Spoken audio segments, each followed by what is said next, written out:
रहस्यमय रोग ପାଇଁ ଜାମ୍ମୁ କାଶ୍ମୀରର ସମସ୍ତ ଡାକ୍ତର ଓ ସ୍ୱାସ୍ଥ୍ୟକର୍ମୀଙ୍କର ଛୁଟି ବାତିଲ। ଆସନ୍ତୁ ଜାଣିବା ଏହାର ସର୍ବିଶେଷ ଖବର ବିଷୟରେ।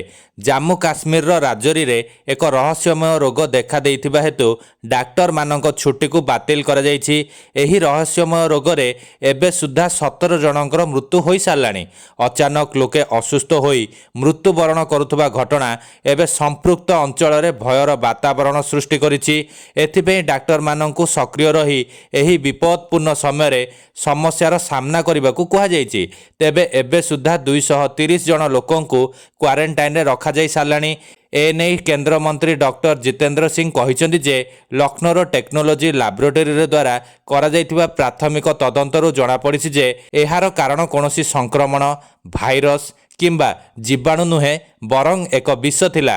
ରାଜୌରୀ ସରକାରୀ ମେଡିକାଲ କଲେଜ ତଥା ଜିଏମ୍ସି ହସ୍ପିଟାଲ ଅଧ୍ୟକ୍ଷ ଡକ୍ଟର ଅମରଜିତ ସିଂ ଭାଟିଆ ଶୁକ୍ରବାର ରାଜୌରୀରେ ଏକ ସାମ୍ବାଦିକ ସମ୍ମିଳନୀରେ ଘୋଷଣା କରି କହିଛନ୍ତି ଯେ ସମସ୍ତ ଡାକ୍ତର ଏବଂ ପାରାମେଡିକାଲ କର୍ମଚାରୀଙ୍କର ସମସ୍ତ ଛୁଟି ବାତିଲ କରାଯାଇଛି।